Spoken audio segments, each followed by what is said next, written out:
Alright guys, welcome back. So what I'm going to do in this video is just go over the router table here and show you how I made it so that when I push this little button, then it goes in and locks the collet on this router with the little push button that they use.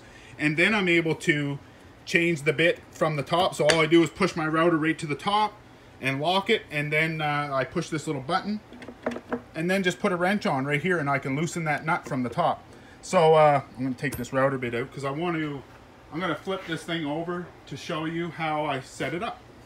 It's pretty simple, guys. I'll tell you what happened is I used to use a different kind of router, and you know, it burned out eventually and I needed another one, so I ended up with this plunge router, and I really like it. The only thing I found is in my table the switch was going to be around back if I put it one way, and then the other way I would put this little button that I need to push to lock the router around back. So I chose to put the little button around back, and then I can just reach in easily and turn it off and on and raise it up and down and do the lock mechanism.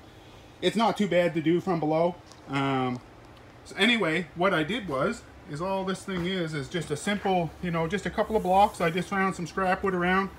This is a little bit thicker pieces on either side than this little piece. And then this is just to simply hold it down and hold it in that slot. And then I just put this little block on the end of that piece, and that's just to keep it from going back any further and falling out. And what it does, it comes in and it just bumps against this little lever that was so easy to set up, you know, just a simple little lever with a screw and another screw that would go in and push against that button to lock it. And that little spring just pulls it back and holds it back out of the way. So pretty simple stuff, guys. But you know what? It just made locking the router that much easier and changing the bits that much easier. This was kind of a neat but controversial way of mounting this router. Some of you would think, but you know what? I've had this router in this table for quite a while now, and you know what? There's no pulling it out. Like it's in there like really, really good.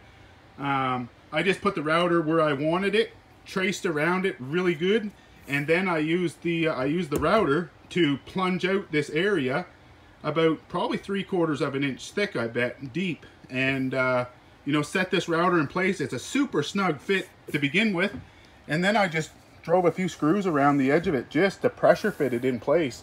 And you know, if I was to tear this out, it would take a crazy amount of force. I don't know if I could do it by hand, and it's going to rip a bunch of this apart right here. So rather than relying on 3 little screws coming up through the bottom and having to try to line that all up, this was a real simple solution that really works good. But you know, you do it at your own risk, guys, like anything else you see me doing.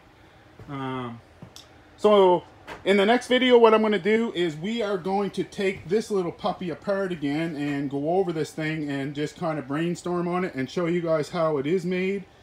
And then we're going to go into how I'd like to build the new one and some of the parts that we're going to use. So hopefully you guys will keep tuning in. Hopefully you had fun watching this video, and I thank you for watching it too.